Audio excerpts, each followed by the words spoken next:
Kaya si Alex kanina, yung sinabi ko sa kanya, hindi tatagal. Ako, sagot ko lang kahit nakainom na ako, kilala ni Brad Pitt yun. Saan mo ito binili? Munggit. Ano Kasi yun? ibig sabihin, dumaan ka pa doon sa pintuan nila. Tapos nakita mo yung buwan. Moon. Tapos makita mo yung buwan, manok yung nakita mo. Munggit eh. Galing mo talaga. Ay, siyempre, pag Hmm. nakita mo yung buwan, dadaan ka sa gate. Siyempre. Kasi parang pinagsama na yung moon gate, ano? Kala mo hindi ka tatapunan, ha? Pero parang naiba yung lasa, no? Hindi kasi sa... Oo, malamig na. Hindi, ano yan eh.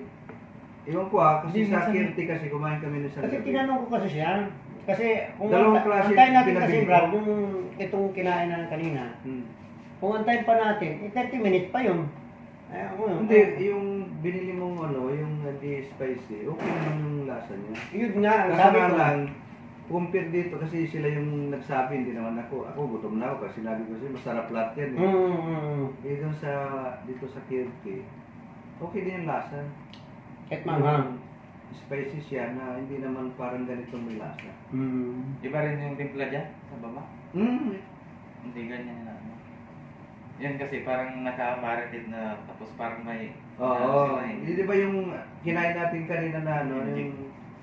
Ang tawag ito, yung samusa. Mm. Di ba yung samusa eh, sabi ko parang ganito yung kinain namin lasan doon sa... Ano, yung chicken. May patatas, may pote, parang may pote. Oo. Hindi mo pa inubos ata. Hindi ko nga naubos eh, kasi hindi kaya nung Sabi ko, kinain natin. naman din ang tiyan ito. Hmm. Inubos ko na, siya nakita ko halos siguro sa mga kulang kalahati yung tinira niya. Eh, wala akong magagawa, tiyan niya yan eh. Hindi ko naman tiyan. Sabihin natin kahit acidic ako, kinain ko maanghang eh. Hindi tayo mabubuhay eh. Tingnan mo yung pulutan natin.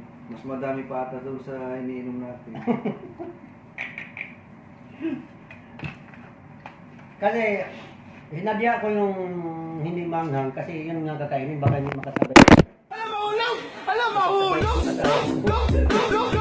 Kakainin naman.